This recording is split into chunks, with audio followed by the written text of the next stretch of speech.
My name is Brooklyn Kamphuis. I am Janice's granddaughter. I went to Hillside a couple years ago, I would say. Grandma actually brought me there, and it's the first church where I felt like it was home. Unfortunately, I moved a lot afterwards, so I wasn't able to keep staying here, but I am back in the area. I just graduated high school. I'm 17 years old, about to be 18 next week. Woo! And I am staying with Grandma currently, as I am going to be attending GRCC next year. I am taking a gap year, to which I will be studying criminal justice to become a cop, because that is always what I have dreamed of since kindergarten. So yeah, I'm excited to be here tonight and to share my story. Ever since God has healed me, that's all I've ever wanted to do. So this is great that I'm here tonight and that you have chose me to speak, and my grandma, and that you get to hear our stories and be encouraged too. So thank you. Well, my grandma actually was the person that introduced me to God and taught me who God was. And I was age 7. My parents did not teach me when I was growing up, but I remember at age 7, my grandma did, and I would spend so much time with her. And at age 9, when my mother left, and I actually stayed with Grandma for about 6 months, right? 9 months. 9 months, okay, she knows better than me. And I stayed with her, and she taught me who God was. She brought me to Hillside. She told me I could only do communion if I truly believed that Jesus died on the cross for me. And I did, and I fell in love with God. I remember I would always pray, I'd always ask questions, I would always try and read the Bible, even though it was difficult to me because I struggle with an eye thing that makes it difficult for me to read and understand. But I was just so in love with God, and just so thankful that my grandma introduced me to him, because I would not be the person I am sitting here today. I was going to say standing, but I'm not, if it wasn't for her. So what that lady said in that video is so true. It is the people closest to you that can truly make an impact on your life and who you are and who you will become, and that is through God. So, well, it all started when I was young, and over the past year I realized my story and my journey since I was coming to God when I was younger. And in fact, Grandma telling you about the Bible she got us with our names in it, I still use that every night now. It's a little pink one. I love pink. With my name on it. I love that Bible. But in fact, when I was 9 years old, I heard the voice of God in the back of my grandma's car coming back from church. I remember it. In her little white car, the leather seats in the back. I was sitting in the middle. My sister was in the front. Grandma was driving. And I remember it. And it was just the most beautiful, deepest voice I have ever heard in my entire life. And it didn't come from my head. No, it came from my heart. And as he spoke, I felt it vibrate throughout my entire body. I'll never forget that feeling. And it was just like pure joy. Pure joy. That's what it felt like. And he said, "Brooklyn, you are beautiful." And that stopped me from killing myself at age 13. Those words. So it is out throughout my whole life that God has been with me, and that God has helped me and brought me into the woman I am today. When I was moving from place to place and I had lost my mother at a young age, it was hard to love. It was hard to feel loved. And I blamed the world for what had happened to me. And for a while, I wasn't even close with God for a minute because I didn't know why he would take my mother away. But as of now, and at my age now, I have come to realize that without my mother being God, without me going through those things, I wouldn't be here sharing my story today, and I wouldn't be able to help other people in the ways that I have, in the ways that I will continue to.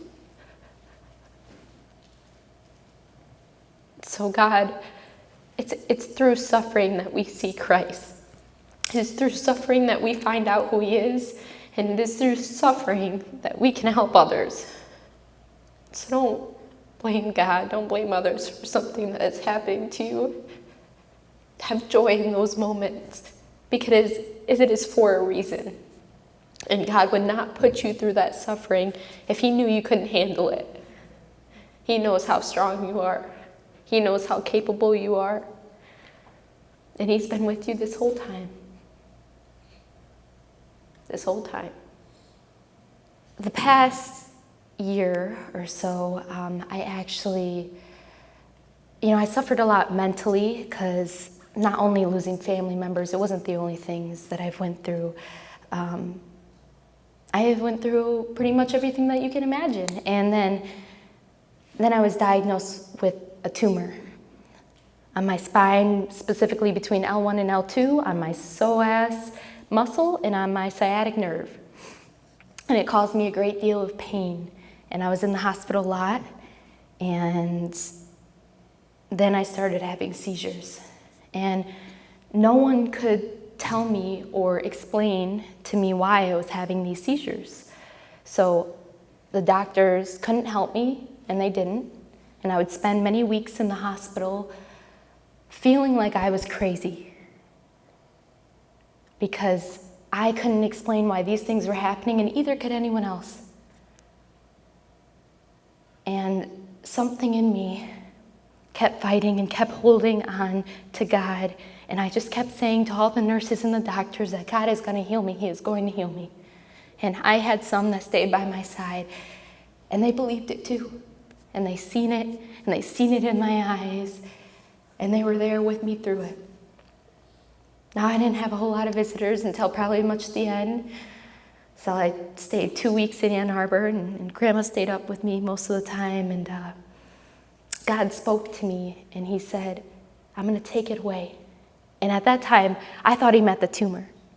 I thought he meant he was just going to take away the tumor, but no, he meant everything. He meant all my pain, mentally and physically. He meant everything. And I did not know that until the day of my healing. Until the day I had the worst seizure of my life. I was actually on the phone with my boyfriend, and I collapsed. And I remember hearing him, because I was conscious during these seizures, but I couldn't talk, I couldn't control anything. And I remember hearing him say, Brooklyn, Brooklyn. And then Sarah, my teacher, actually, my ASL teacher that I was living with at the time, she came downstairs, and I just remember all the animals were down there and staying with me. And when it was over, after you have a seizure, you jolt so much, so afterwards you kind of feel like paralyzed in a way. You can't move very much. It's hard for you to move. And I remember laying there, and I was just thinking over everything, and I came to the conclusion that I never wanted to deal with all the stuff that was going on in my head mentally, because I was scared too. I was scared to confront the demons that I had, and I was scared to deal with it and to do better. And I had the realization that I have the King of Kings on my side. Why should I fear? I'm not doing this alone. I'm doing it with him. And I always have been. And I had the realization that he's always been by my side. And as soon as I had that, this feeling went through my body. And it was again that pure joy that I felt when I was younger, when I heard God's voice, that pure joy. And I sat up. You don't just sit up after a seizure. It's almost impossible, actually. And I sat up, and I remember there was a mirror like right across, and I remember looking in that mirror, and for the first time since I was 9 years old, I see a beautiful girl staring back, because I tore myself apart mentally. After everything that has happened to me, I blame myself, to the point where I didn't see a beautiful girl anymore. All I could see were my flaws, and it was on that day that I seen her. I seen the girl that God called beautiful, that God fearfully and wonderfully made. I seen that girl, and I didn't feel any pain, not mentally or physically, and I just jumped up, and I went to go tell everyone in the house, and even Lainey, who isn't close with God, and she just like gave me a hug, and I could see that like she was just happy for me and she believed it. And the next day I went to church and I was like, I have to share my story, I have to share my story. And just ever since then, like God likes to give me visions of what's gonna happen. And when I shared it with my family, I had a vision before that of my sister in tears. And she's not close with God, but she was in tears when she heard that. And that's the same exact thing that I saw. And I had another vision of me being on stage speaking in front of a lot of people. And this is only the beginning of it. I got asked to speak at another church, and who knows what's gonna go on from there. But all I know is that I know that my story is gonna be an inspiration for others, because through all my suffering, when I felt alone, I wasn't. And everything that I went through, even though I did not know it then, it was for a reason. It was so that I can bring others to God. And he said that to me too.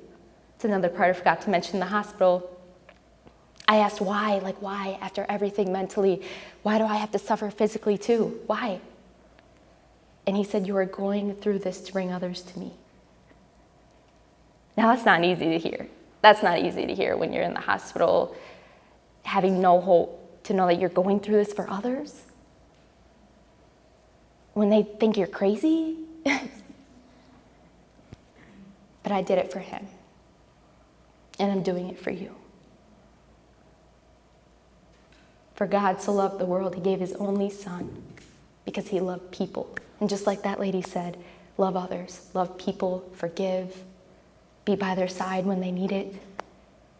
Love others, because they need you too.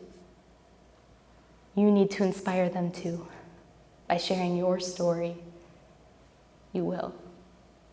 So don't be afraid, whether it be for me at work, where the pastor from another church asked me to speak just by me sharing it as a server.